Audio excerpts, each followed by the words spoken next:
And if they're not that clear, you could always get me individually, as it's a lot. It's a lot of info, but I'm going to cut it down to the simple, hopefully. Hopefully. So I'm going to share my screen. Again, thank you for coming.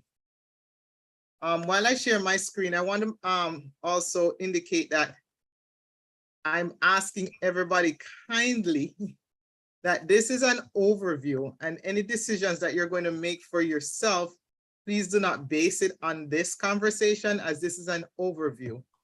We like to make sure that people, that we serve people, or if you're going to somebody else, that you don't base it on this, saying, I want this, I want that. This is an overview, and everything is going to be for your own case, for your own business, for your own community. We work and we tailor it to fit you, okay? So I just want to make that clear, because I've had people run and cut things off, and I'm like, what are you doing? So I want to put that disclosure out there, okay?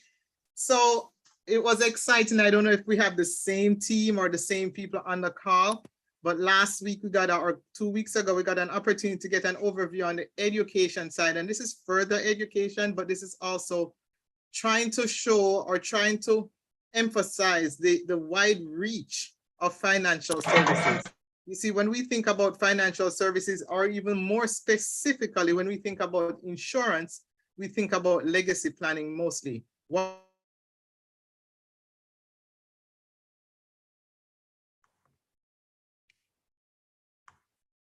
Dr. Abel, you're muted.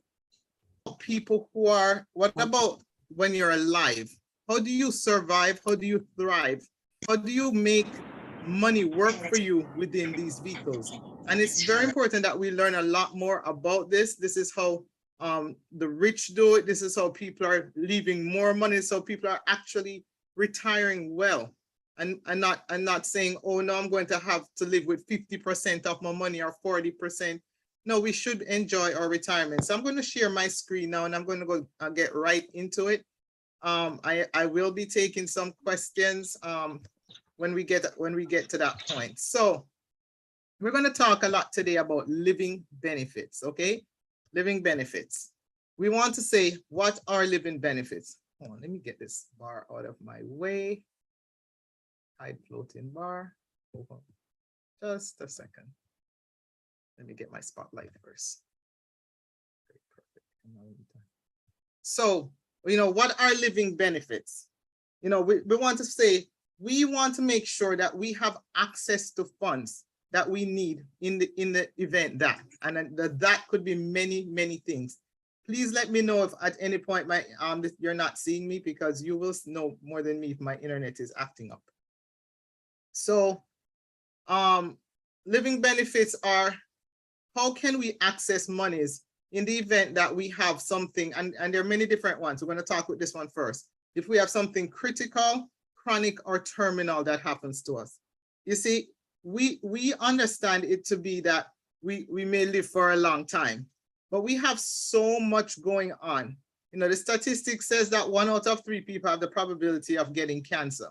We have people who it says that, you know, 1 in 2 males over 40 will develop heart disease. And you can see it all here, you know, what can happen. And we say, okay, our job will cover us and stuff like that. Some of our jobs cover 2/3% of what we make.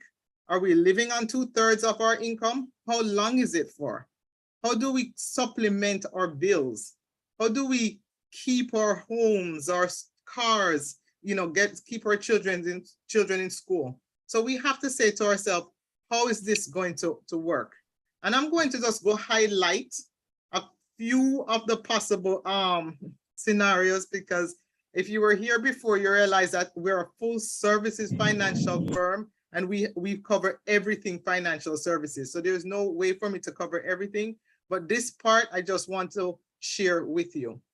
So let's just say that you have, you know, something critical, you know, a heart attack, a stroke, ALS, or something like that, a critical illness, or a chronic illness. A chronic illness falls within people who can't do 2 of the daily activities of daily living.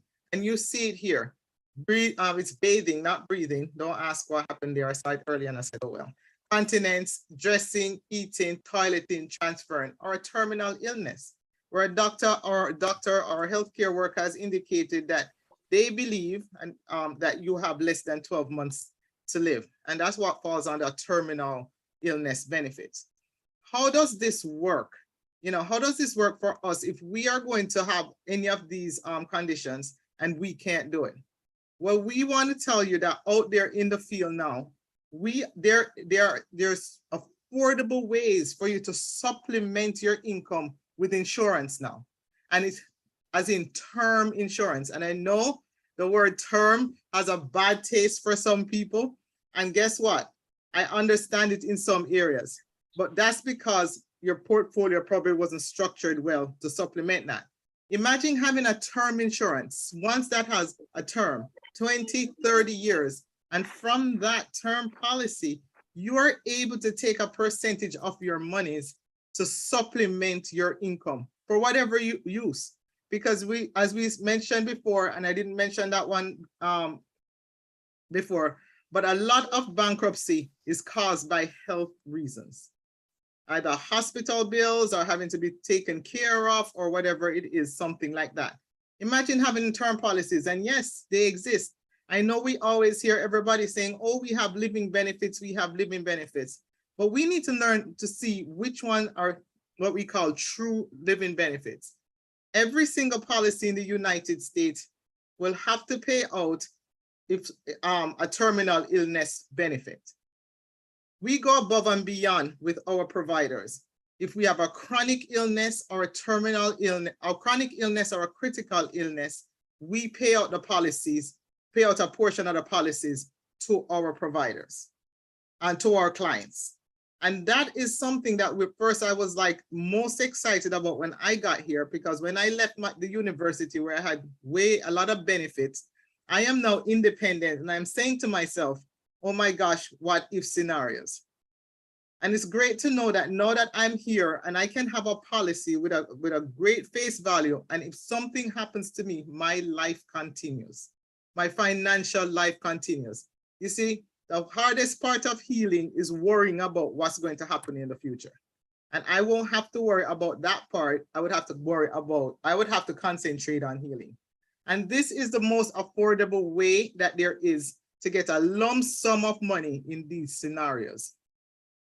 So we say, so you're looking at this now, I'm looking at this term with living benefit that includes all of these things. It's not additional or anything like that. And we have a few providers on our platform who offer term with living benefits. And I know it's hard to believe, and it's unfortunately I have seen it happen twice to two of our agents. One a few years ago that I just met, and more recently, and I'm going to show you the check, more recently to my business partner whose son went in for to take out his appendix and unfortunately came out with cancer. And that was like a shock to everybody. Of course, her son is actually my rival partner at the gym. And it was unbelievable, 46 years old. And just because of this policy, which he had like a $500,000 face value, and he met the requirements to take cash out of his term policy and use it for whatever life works he wants it to do. It doesn't have to be medical bills, whatever. Once you meet the requirement, you're able to do that.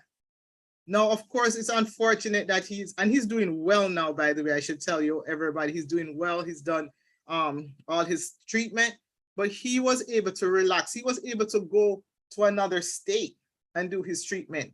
Thanks to the ability to take money out of his term insurance.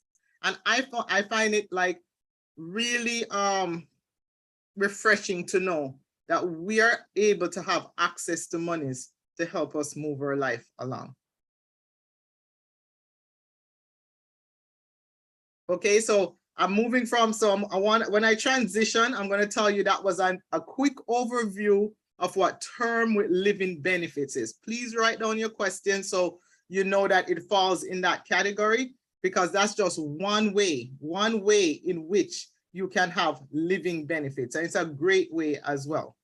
Now I'm going to talk about what we started talking about last couple weeks ago. Don't worry, I'm going to have my pointer pointing to all the stuff here, so don't try to work it out. But this is the policy, this is the strategy we spoke about. And I got a lot of text messages, and it was straight to this point that they wanted to hear is what are you talking about putting your monies into a vehicle, letting it grow, mimicking the stock market. If the stock market falls, your money remains. You only get the upside of the stock market for the entire life of this policy. And it was exciting to me when I heard it, and I'm happy to see that it was exciting to some of the people who are on this line as well. But I want to go a little bit deeper into how this works, right? And this policy and this process is called the Index Universal Life. And we've put into this presentation to show you that this is not something that's new. It's been around since 1913, and it has its own IRS code, 77028. And it's something this is the way the rich build their wealth and have been doing it from 1913. And now I've heard, the other day I was driving, I heard it on the radio, somebody else was talking about it on the radio, and I was excited because it's time for us to know exactly what we can do starting now and what we can do for our children. And I'm going to try to do this as clear as possible. So the Index University Life gives us basically all the benefits of what we enjoy. A lot of us like the safety of the bank. So your money is safe up to $250,000 per account. Everybody likes high interest rates. Everybody likes to invest, and their monies get a lot of money. So this one has the safety of the bank, high interest rate, and it is also an insurance policy. And that's all wrapped up in the Index Universal Life, or you'll hear people call it the IUL. You'll hear people call it infinite banking. You'll hear people call it $1 Million Baby. All of these is this, the IUL. And how does this work? You see, it has many benefits, but I'm going to just go through a few here and a few afterwards. First, it protects our life, right? But it not only protects our life, it protects our monies. If you have a lawsuit, if you have a lawsuit, a lien, if you have FAFSA for student loan or anything like that, it's bulletproof. It cannot be touched under any circumstances because it's protected by your life. We've seen it too many times that people are all over the place, they lose their money, and then the next day they're the richest person in the world. That's because their true money is protected in the IUL.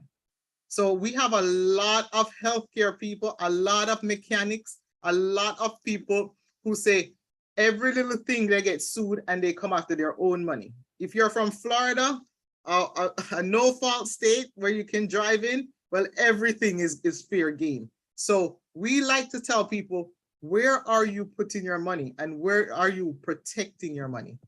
It can be used as an emergency fund. You know, this policy, like any other growth policy, I want to tell you, is not a piggy bank. It needs time to build, and it makes it to build money, right?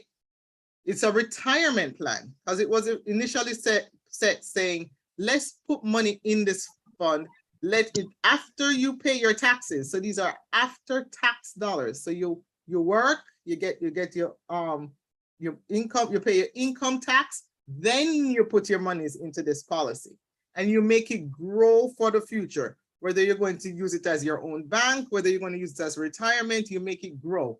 And when you take monies out of this policy, you pay no tax at all. It is tax free. It is flexible, and it has a lot of details inside of it, but we're not going to get into that because it's a lot. And you can be building 6, 7, 8, 9, 10, 12, 15. It depends on the policy. You can be building with interest rates that are great. You know, so we also tell you that this is not just the living benefits you heard about in the term policy are also available in the IUL. it protects you against market loss and all of these things that I had already mentioned, creditors and predators. I just put this here to show you all the IRS terms that back up this policy. This is not something that's out of the blue. Each section of this policy that I mentioned that has all those benefits is backed up by an IRS rule. So the IRS is not going to come after you. It's not something that you're hiding. It is something that is there for you to take advantage of, to build wealth for your family. And most important is that it doesn't have the rules of the 401k. The 401k and all some other deferred benefit retirement plans have rules. You can't touch it until you're 59 and a half, and you must take money out of it at 72. We want people to be able to say, how do we make our own bank? How do we Dr. borrow Abel, could from you just stop ourselves? 1 minute there? Somebody's saying you're a bit low and they cannot hear you. Could you check your device and the person check their device, because I'm hearing you well. And if anybody else having a problem hearing, let me know in the chat. And that person who said that, could you check your device to see if it is your device that is low, because I'm hearing her very well. I'll turn mine up to maximum. Turn yours up. All right. And check yours as well. Okay, go ahead. Sorry about that. No problem. I turned it to maximum. Earlier today, it was too loud for somebody, so I turned it down a little. So hopefully this person can hear now because I have it to maximum, and I'm sorry about that. Okay, so the Index Universal Life, as I'd already mentioned, it has its benefits, and honestly, I had to pick these out from the long list that was created and said, no, we can't go into all of that. But we have to know, how do we build our own money? How do we make our own bank? How do we start our children from birth, 2 weeks old, to put monies away from them that they will never have to borrow from anybody else, or they can use their own monies as their bank. And these monies would be taken out tax-free. And there's so many other ins and out that goes with this that are benefits, but I don't want to get into that. All we're getting are the gains. All we're doing is saying to us, we need to bring these strategies to Middle America. Whatever you have, you start building your bank. You start saving your money. You start saving your children and your grandchildren's money. How are we going to do this? And this is what I want to talk about. That's why I put this under living benefits, because an insurance policy can work for you. You know, it's clearly my plan for my children to have their own bank and pay themselves back. Pay themselves back. Guess who's the banker? The owner of the policy is the banker. And that is what's a great thing about it. Yes, we as the financial professionals, we work with you, because we don't want to have have this policy and say, oh, I have this much in there. Next thing you wipe it out, you don't put it back. We teach the strategies as you go, no matter who you are, if it's a term policy, it's an IUL, whatever it is. We meet our clients every year, because every year you meet us, or in between when you contact us or we contact you, you keep learning. And that is what we want. We want everybody to understand this. So this is just a quick overview of the IUL. Remember, when you're writing your questions down, write it and make sure that you attach it to which one, or we'll work it out if it's not really directly attached. We'll work it out in the question and answer part. So I'm going through this quicker than I thought. We also have to think about what are we doing as it pertains to our retirement. It's coming faster than we think. The days are running into each other, the years are running into each other, and we're saying to ourselves, we're closer to the point. It's proven that 1 in 3 Americans has no money yet saved for retirement. And even if they do put money into retirement, how is your money working for you? How is it working in your 401k or your 403b? I know, when I was doing a 401k or a 403b before I started here, even if I looked at the statement, it made no sense to me. It was like, okay, I have this amount and it looks good. It doesn't look good. I called up the advisor whose job is for you to keep your 401k where it is. So his talk is always up and upbeat. And I still had no clue. We want to ensure, and please, nobody cut off your 401ks or your 403bs. We want to ensure that you understand what is happening in these policies. We want to make you understand what is possible, because we have quite a few people who have moved jobs. They were in one job, then they moved to another job, then they moved to another job, and they've taken their retirement plans and put them over into their new jobs.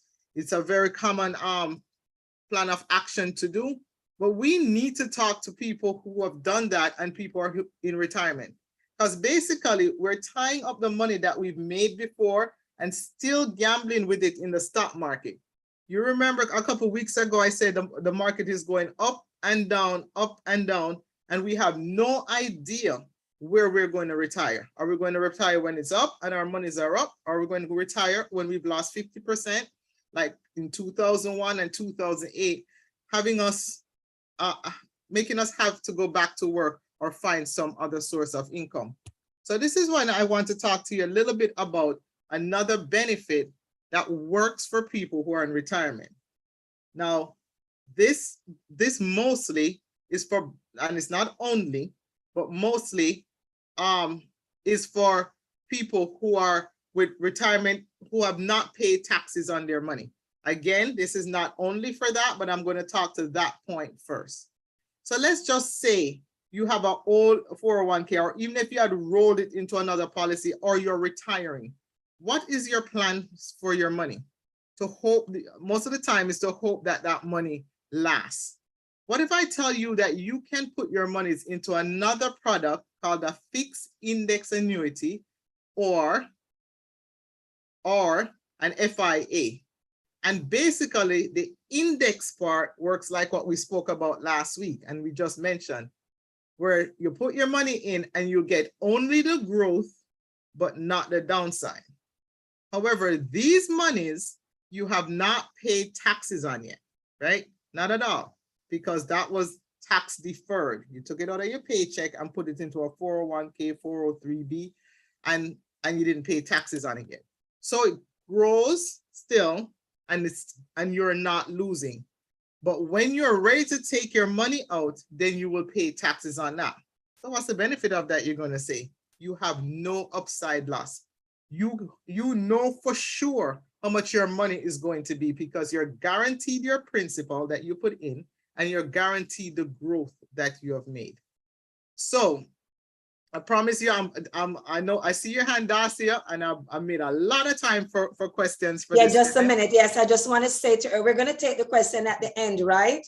So if you write your questions down and then when she's finished, you ask the question, because she's going to answer all your questions and she's going to be putting up her information. So some people have contacted her. You can contact her and she'll explain, but just give her, we're going to go through the presentation and we'll have enough space to answer the questions. So you can raise your, you can write the questions down like she's saying, like fixed index annuity. This is where she is. And this question has to do with this part. She will answer the question. All right. Yes. So I'm going fast because I know there are going to be questions and it's high level, so I can get the questions. So thank you so much. Darcia, you're first. So with the fixed index annuities, not only can we now take the monies that we've worked before, you know, we're not in retirement, we're not anything like that, and roll them over right now into fixed index annuities and have them build. You will not get a penalty, but do not take them out of the account without an advisor. But you will not get a penalty from moving from what they call one qualified fund into another qualified fund. And you would have these monies growing. Yes, even if you have rolled it over into your current company, it can still, that old money that you brought over can still be moved. You know, this money too is protected from probate. It's a personal it becomes a personal private pension plan.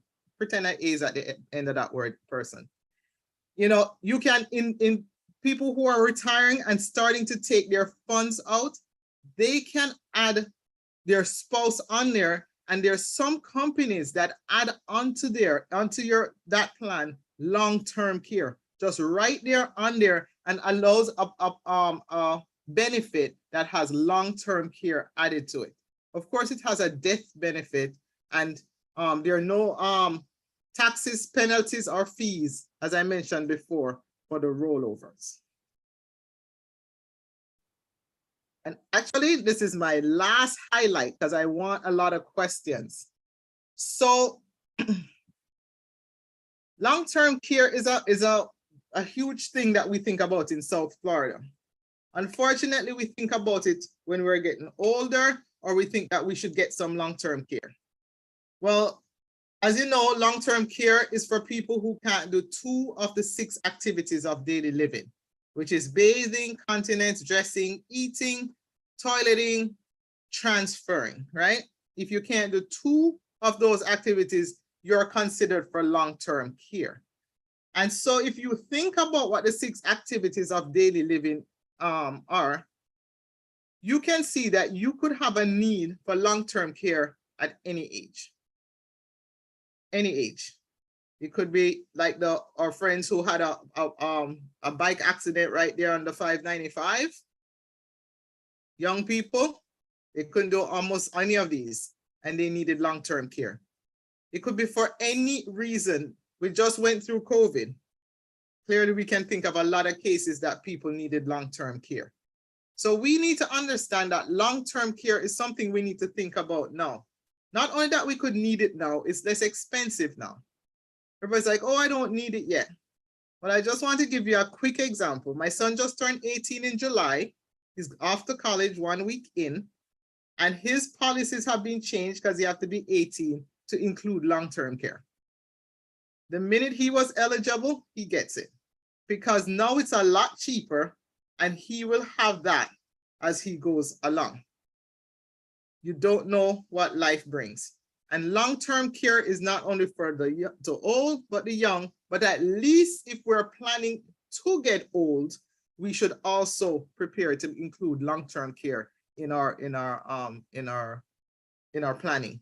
Because I call this all living benefits, because these are all the things that some of the things that we should consider while we are alive.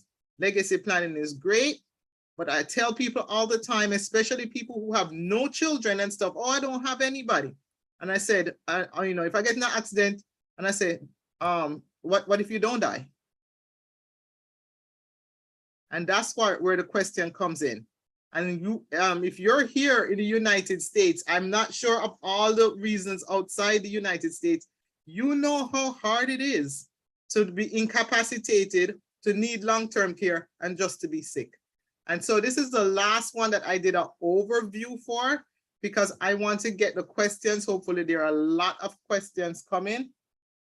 If not, I can continue, but I'm going to go ahead and field some questions, and then we can move along.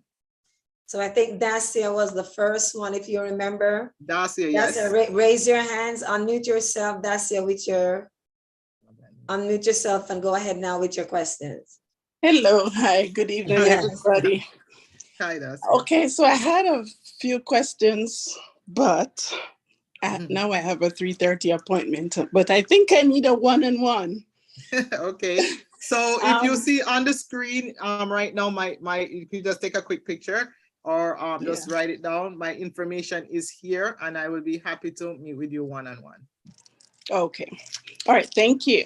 You're welcome. And just for people who are just listening, my telephone number is 954-629-1698, and my email is LIEZ as in zebra, E, T as in Tom, T as in Tom, W, F as in Frank, G @gmail.com. Any other questions? I have a question. When you were talking the last time about the financial thing, and you said like that guy who went in for a simple procedure and turned out that he had cancer. When you take that money out of your policy, do you still maintain the face value of the policy? Because Great if it was 500,000 and he got 370 some thousand check out of it, is that policy still worth value at $500,000? No. So it's not a great question. It's no longer valued at $500,000. It has what's remaining in there. However, the premium that you would pay for $500,000 gets dropped down to the premium price for what's left. Okay. So Yes. he would have, in a sense, gotten some of his benefits already. So he just have the residual benefits. So now Yes. when you were talking about term policy, and we're Yes. taught that term policy is not the best of policy to have, is to get whole life. And I'm talking to you now, and I have some policy, and I'm trying to remember what they are. Term, I'm gonna have to look up some of the things, because I know when I bought my house, right, I bought term and whole life to cover more than the value of the house, because I said, if anything happened to me, somebody's gonna have money to pay for the house and get the house. So I took up my insurance policy when I bought my house, and it was like more than enough to pay off the house in the event anything happened to me. So I got term and whole life to cover it. But then they were saying that it's the whole life is a better policy to have than term. And here you were talking about to get term with benefits. How do you have term policy with benefits? I was here laughing. How do you get term? Yeah, so that's pretty. It was brought to market by Transamerica, who is actually the owner, one of the owners of our company. And then there are many others nationwide, but term policy complements. So this is how I like to look at it. For whole life, we use later on for people who are a little older and stuff, because the whole life, let's explain that, was actually what I call the Mac Daddy back in the day. That was the policy to get. But things have moved on, and people are now recognizing the IUL. And I'm going to get into that a little. I'm going to answer that question, but let's talk about the term a little bit. The term policy is one of the least expensive you can find to cover today's need. And as you mentioned, Dr. Jones, your today's need was to make sure your house was covered in the event that, right? So that's the biggest money you can find. See, when I came here and I said to myself, okay, what happens? I no longer have these benefits. I got a big term policy, right? Because if something happens from today, my kids are great. Covered today, yeah. Mm-hmm. They're great, everything's great. Now the other policy, like the IUL, that takes time to build. So if I'm going to get to the money that the term policy has, it's going to take time. I need to meet my insurable need today. Today, just like what you did, you met your insurable need that day when you bought a term policy. Then you started to build on a permanent policy. So this is why you supplement it. Even though the term is for a certain term, you have then, let's just say in my case, a 30-year term, and my IUL is building, and then it will then, first up, my insurable need should have been met by then, but let's just say it didn't. That would have been building and would at least, but should have exceeded the policy value of my term. I need to think of today, and I need to think of tomorrow. So today is the term, and in this case, I can think about it in so many ways, because now I can have something to cover me if I'm critical. I don't have to take a loan against my house. I don't chronic. If I have a terminal illness, I can now take monies out and cover everything I have to do and make it work. We have, it is an amazing benefit. And as I said, I just saw, it was just last year that my business partner's son had to actually use his. And we don't want to see this a lot. We don't like when people use the policies for any of these. That means that you have an illness. But God, if that's the direction, you are prepared to use this. And of course, we paid quite a few death benefits, but the death is a given that would be paid out, but term with living benefits. As it pertains to supplementing your IUL, everything takes time. You remember we're talking about compounding interest. Over time, it gets more and more and more. That's how the IUL works. So you have your 500, your million sitting down here in the event that, and you're building towards your retirement, or, you know, if it's your children's college funds or whatever you would like to use it for. And then Okay. we teach you how to use that as your own bank. Your strategies behind it's not hard strategies, but at the time, the best teacher and the best education for this is when we sit down and show it to you on you. Even if you say, okay, I'm not doing it, that's the best one, because then we get into more details. And here's a question from Dacia, even though she's on her way to appointment. How is your supplemental policy different from others like AFLAC? So this is not a supplemental policy. So when it comes to AFLAC, and I had that when I was at work too, they're specific. It's for cancer, it's for accidental death. As a matter of fact, we had a death and the person didn't die from an accident. It wasn't our policy, they just had that. And from outside, and they didn't get paid out because they didn't die from an accident. This is a policy for that covers, and AFLAC is, as she said, it's supplemental. You have the cancer rider, the accident, the specific reasons that they have that. I can't speak specifically for the details of AFLAC, but I can tell you that it's specific. So you need to die from one of those things that you have there.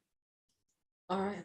So I have a question. I'm looking in the chat as well, but I have a question because to do with the long-term benefit. I remember when I was in my 40s and I tried to get long-term care, and I was told I have to wait until I'm 50 because Prudential, who have a very good policy, I think Pacific Life had a very good policy, but they did not make that available to you until you were 50, because Susie Orsman and those people who recommend, they said, wait until you're at least 50 because the chance of you needing it before, I guess after COVID, everything will change, but the chance of you needing it before that time. So I was not able to get that policy. And you're saying from 18 years old, you're able to get a long-term benefit. I mean, how practical is that for an 18-year-old to have a long-term care? I mean, I know anything can happen to people, but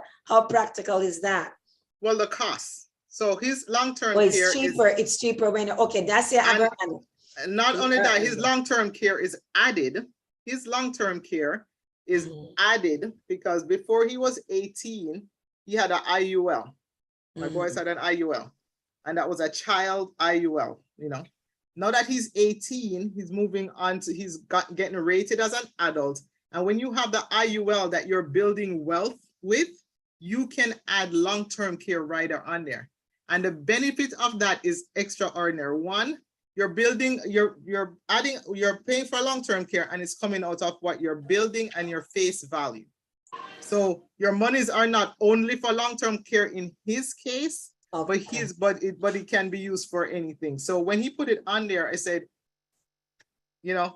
let's just add it. It's cheaper to do it at a younger age than it is. The issues which are none that he has now is great. So now that if anything else happens, because we're on this side, we see so many issues in young people, you'd be surprised. And so it is great for when you're at your healthiest to take advantage of what you can have at that time.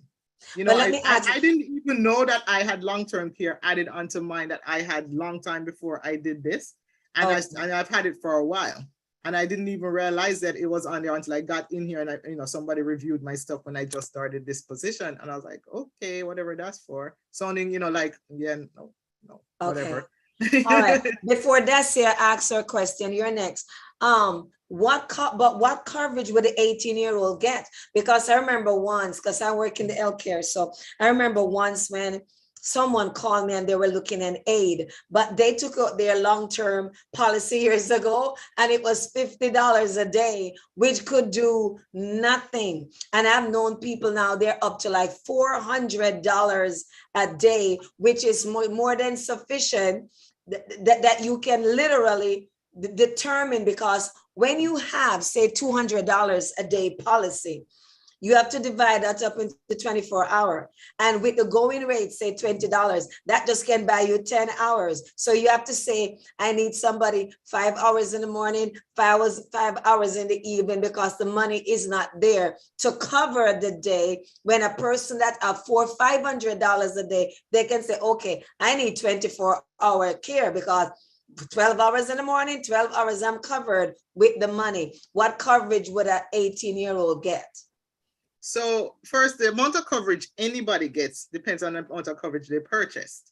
So if if it depends on what you can afford at the time, it depends on if people are coming back to check on them to increase it to make sure. But let's talk about my 18-year-old.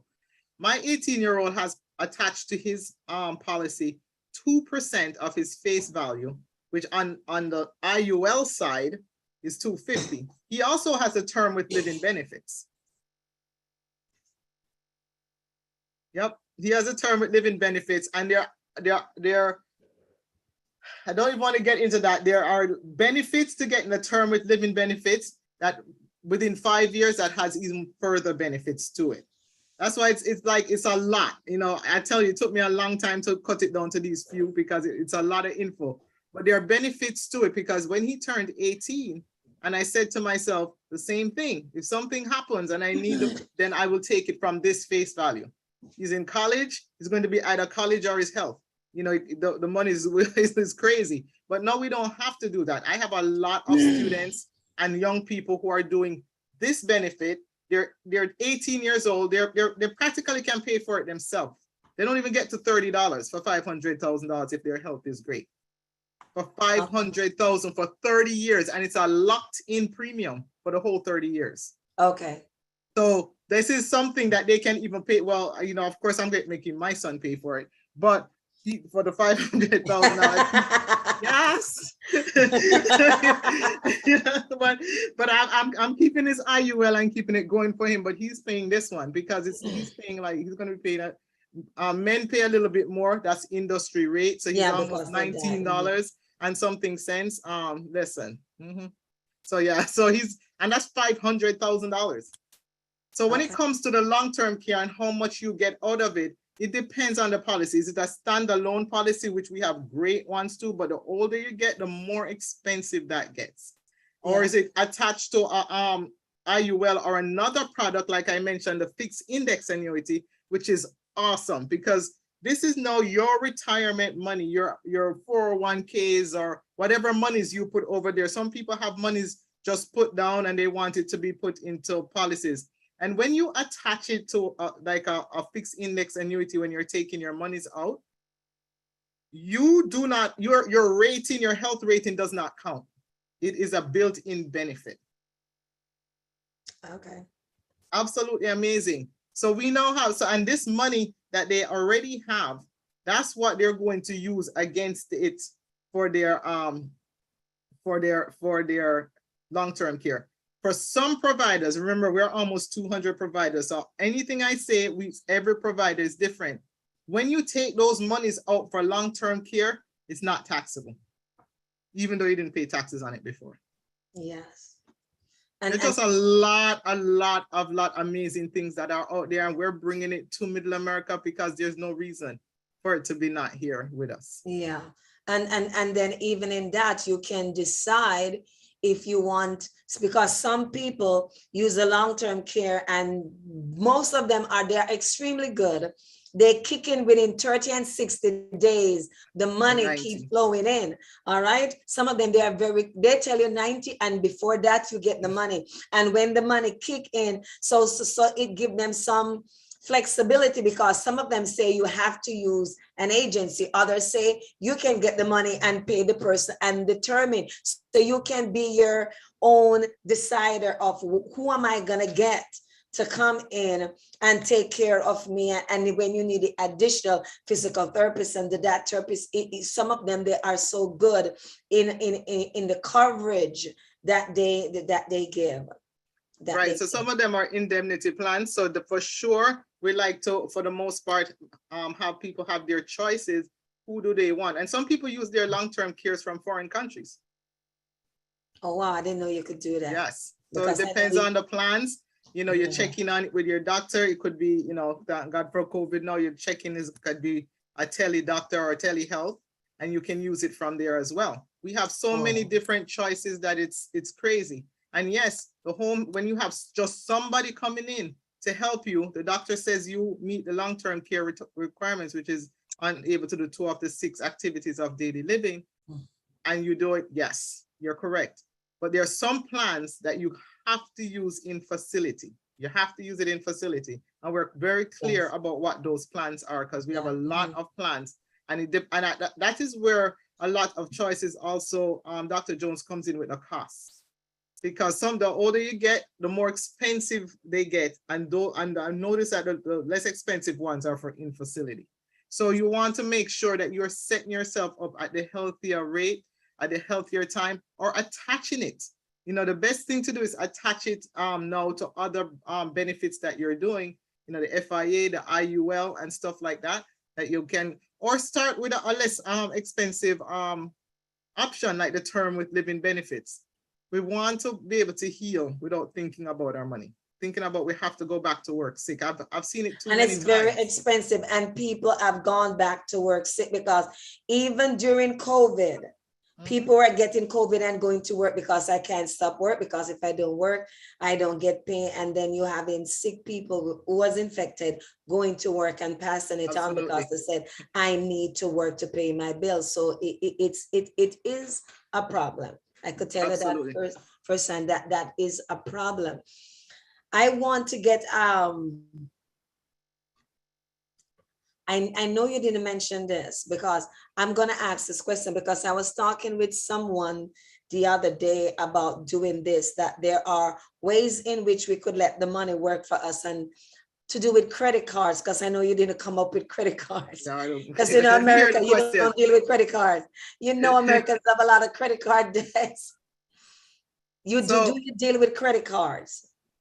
I don't personally like, let's talk about, is it somebody who wants debt management, like debt management way, or just learning how to, you know, which money to pay, good money after bad, or right, and how to use it for your benefit? Because I find that Black people are not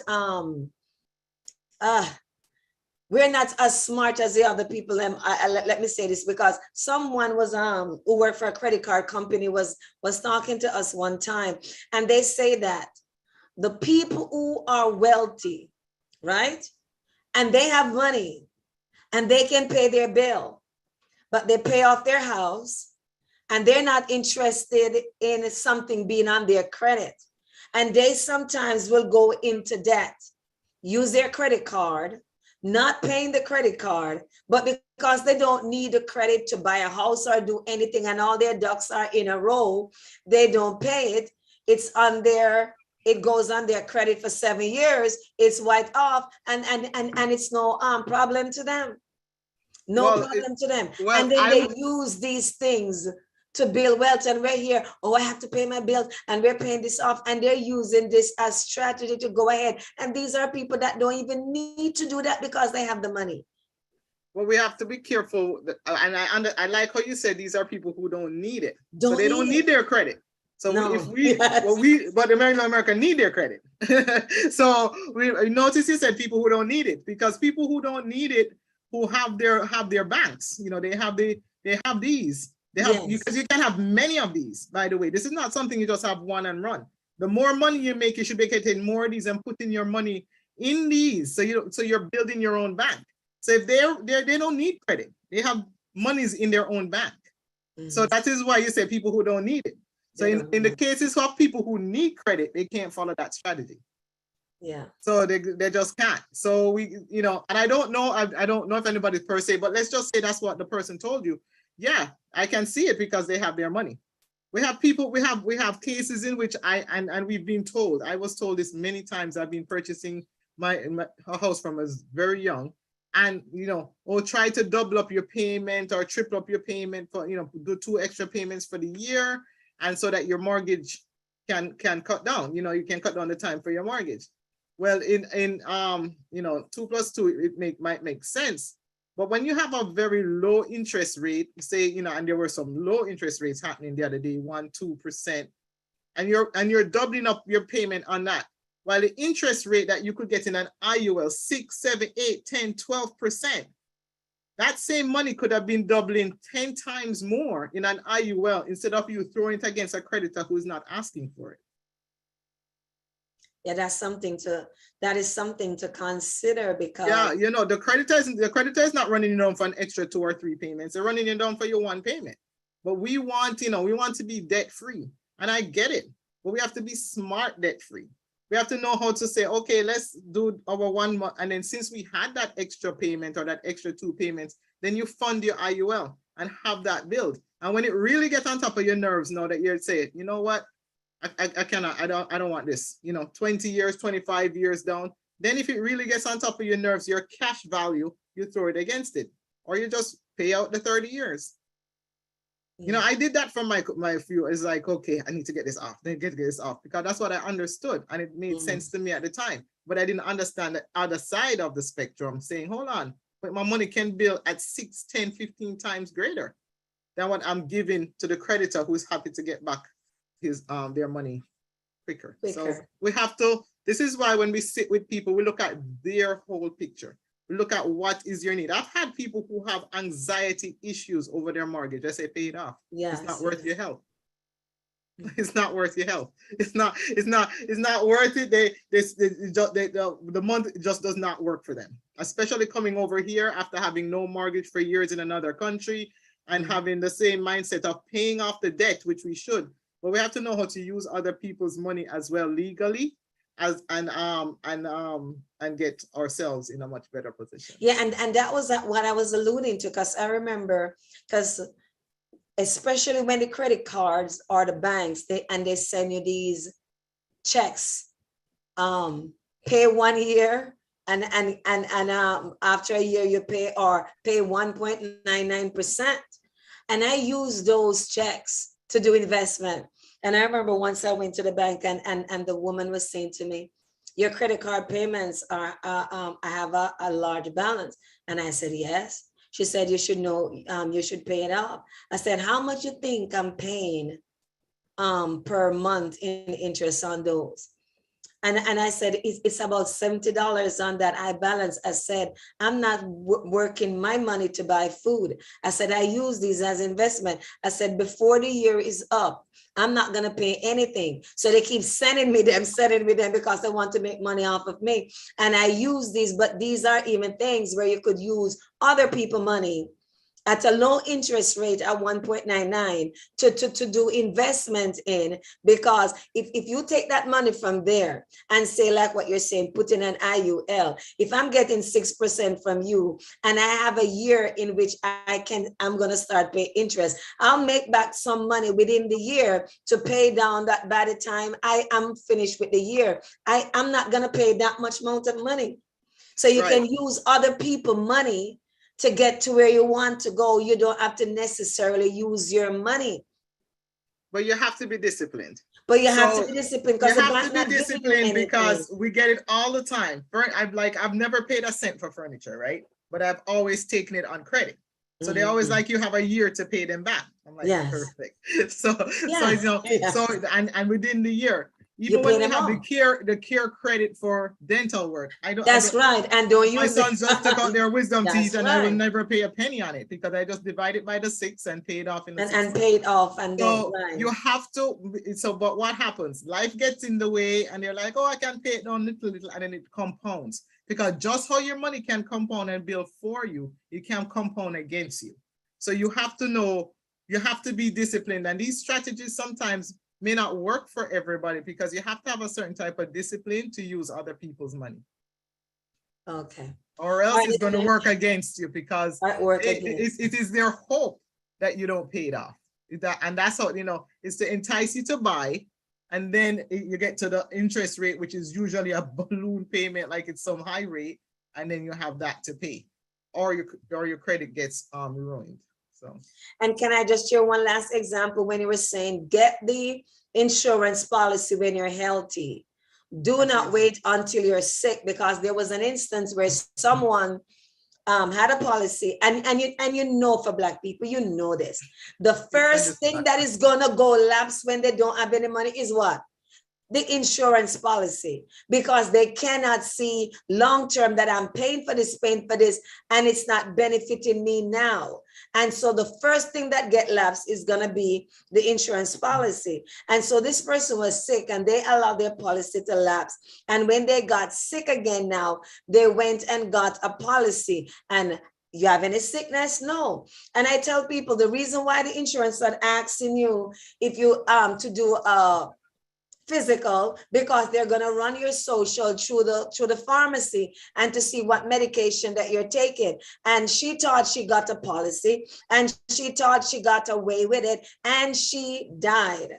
And then of course they tried to claim on the policy, and 6 months later they sent back every penny she paid and said this person did not qualify for the policy, because all they had to do was to run her social against the pharmacy's record, and they have all the medication that she was taking. You do not qualify because you have what? Existing sickness before the policy. So it's better, like you were saying, get the policy when you're healthy and you don't need it, because you may think that no physical is required. They have other ways to get the information. So get the policies while you're healthy. All right, Dee have her hand raised. And let me just follow up on that real quick before. Okay, and then afterwards, Dee, you ask your question. Go ahead. So definitely healthy, but this is why we ask everybody who are our clients or anybody who has another agent who, well, if you have a financial professional, if you had somebody who sold you and run, you're not your financial professional.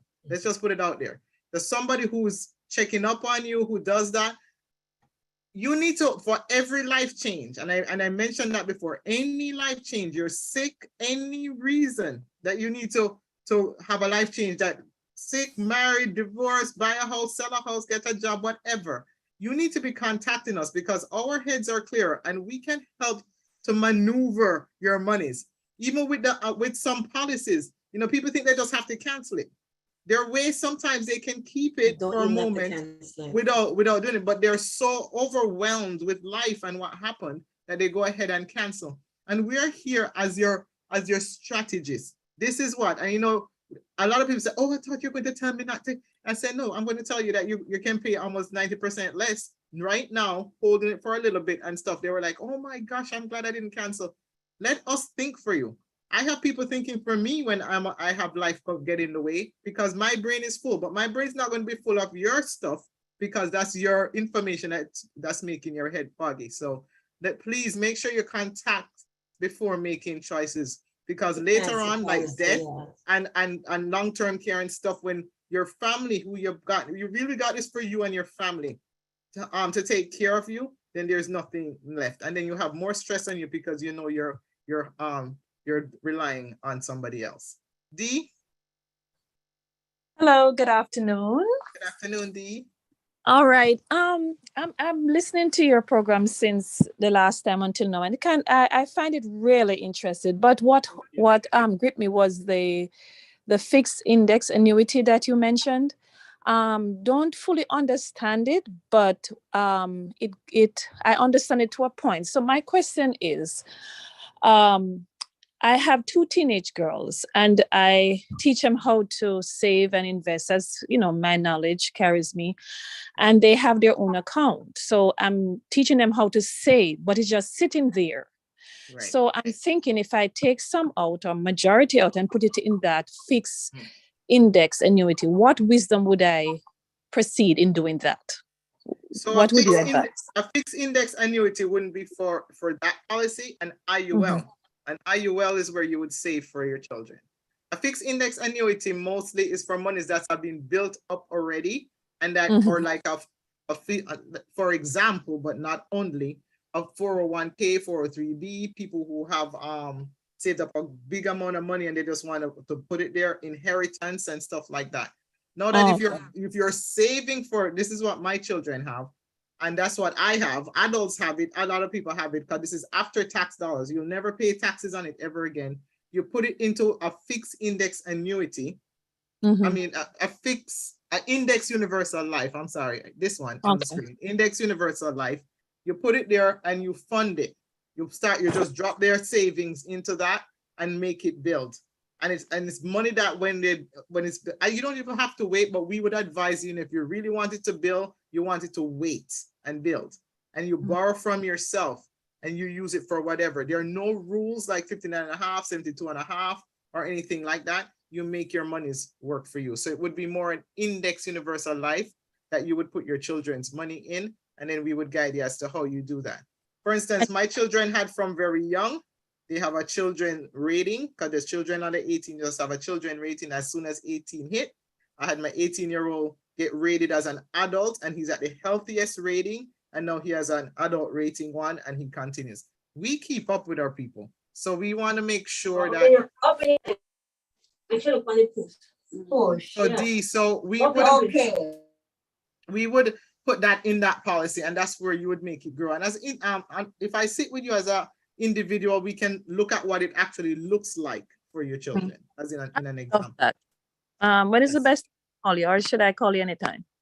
Do you have the number? You would take I'm putting the number back on the screen, and to email me, to text me, to call me would be anytime. Just call, leave a message. I'm great with text.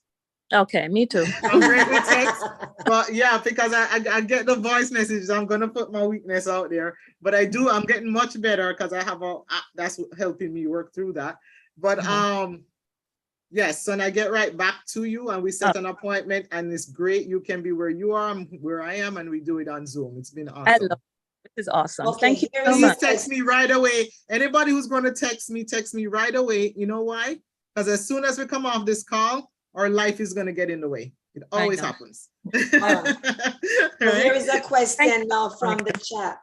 Can you expand on the pitfalls of moving 403B when you move from companies, and the benefits of putting it into an IUL rather than moving it into another company? And let me ask a question. Yes. Are these policies universal? So the same procedure that works in the US, would this work? Someone is listening all the way from Pakistan and on Facebook. Would these policy, would the methodology be the same in another country? This is how it works.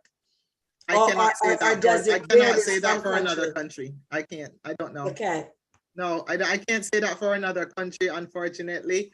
And the US, Canada, and Puerto Rico are my areas.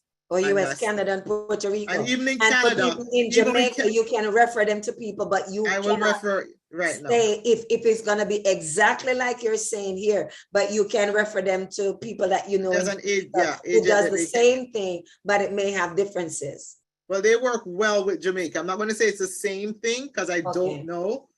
Even for Canada, I will leverage people there so that I know I'm sitting with them just in case rules change, because I can't speak specifically to what happens in another country.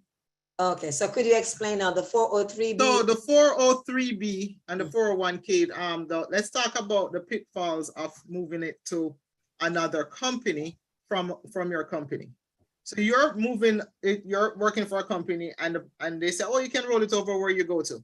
That's just sitting there. You know how you're matching your money at that new company? This money is in a whole different account by itself, riding the wave, up and down, just doing its own thing. Yes, it's a part of that portfolio, but it's not merged with it. They're just hosting it with that company for the most part. So if you wanted this money, because some companies you can't move your 401k, some you can. We would work with you and tell you what questions you can do. But the ones that you moved over, you can move and put it into a fixed index annuity where your principal, whatever you moved over, will be you will never lose that, and you will never lose the gains on that. In the 401k, you're riding the stock market train. And now these monies that you've moved over, you've placed it by itself to ride that train. You have the opportunity now to have that build, and only build positively. It cannot go down. So that's the difference is that you're moving it over to just be hosted by your new company. But if you're matching and all that, they're dealing with their company. Now, if you go to your plan administrator at your job and say, can I move my 401k? And that company doesn't move 401k, They're going to say no. But then you're going to say, but I have monies I moved over here. They cannot say no. But if you just say, just have a general, so we give you the questions to ask, teach you how to ask the question. Some companies allow you to take a portion or all of their monies and move it if you want. Every company is different. And some people have what they call in-service distribution, where they allow you while you're working there to move your monies to another company. So that's when we work. That's why when we work with our clients, we work with them individually. So a lot of the times we jump on with the client to their company, which is the back office, the advisors, and ask the questions with them. And it's easier that way because it's easier than coming back and forth. But if that's what we have to do, we also do that. So the pitfall is that your money is sitting there riding the waves by itself, and it's not of benefit. It's benefit to the company because every company who has a 401k gets a tax write-off. But apart from that, it's just being hosted. It's just being hosted there. So here is a follow-up question, but what is the possibility of getting similar growth as the stock market? These policies, the IUL, the FIA, the fixed index annuities, mimic the stock market. So when the market goes up, yours go up. But when the market goes down for the 401k, it goes down, your monies go down. With the fixed index annuity, it never goes down. So you get the tax, the stock market returns, but you don't get it losses. Okay, so they need your information. That's it. If you know how to contact me, you can get the information. The information is on the screen once again, that you can take a screenshot, or anybody need the information, you can contact me. I'll be more than happy to send you our information. Is there any more questions? Because on Thursday, we're gonna have an estate planning attorney, and she'll be back. She has gotten us someone to teach us how to do estate planning. The number, okay, the number is there. Okay, the number is there, right? That's the number, that's it. Okay, so you can get the number, right? So she sent the number to you on a direct message. So on Thursday, we're gonna do this again. Tomorrow, we're gonna have a different subject. Men are from Mars, women from Venus, but we're going back to this on Thursday because of scheduling. We're gonna finish up on the on estate planning, how to plan the estate for your children. And I want everybody, invite your friends. So another question coming up, just a minute. Invite your friends, invite as much people as possible. YouTube, Facebook, and Zoom. We need to hear this, how to plan. You don't have to leave I'm going to tell you this, Dr. Abel. When I was living in St. Vincent, right? The mentality of, I don't like to talk to my race and my color about money. I met two families in St. Vincent when I was living there, and both families had large landholding in the vicinity of the airport, which is prime time real estate. One family says, okay, I have 6 sons. They divide up the land between the 6 sons, and they all built their houses, and it was like a little family village here. The other man had 6 children with his wife and 2 before, and he had properties all over the place. And he said, when I die, let them fight over it. No will. You understand? So the mentality of people of not planning. And even though there were 2 different sets of children, let them fight over it and did not set it up. You don't have to pay estate tax on anything you do. And I learned that. I remember one time I was talking to one of my employer about, I have to pay taxes. And she said, what do you mean pay taxes? She said, when we get our income tax return, that's what we use to pay property tax and insurance. You don't include it in your mortgage payment. In Georgia, it cannot be included. In some states, it cannot be included. But in Florida, they tack it on, and you pay interest on not only your mortgage, but your insurance and property tax. Because we trust the people who sell us the property. Just make one payment. Just make one payment. More commission for them that way. And you see, and we're not, sometimes aware of the ways that which we could do. They don't do it like that.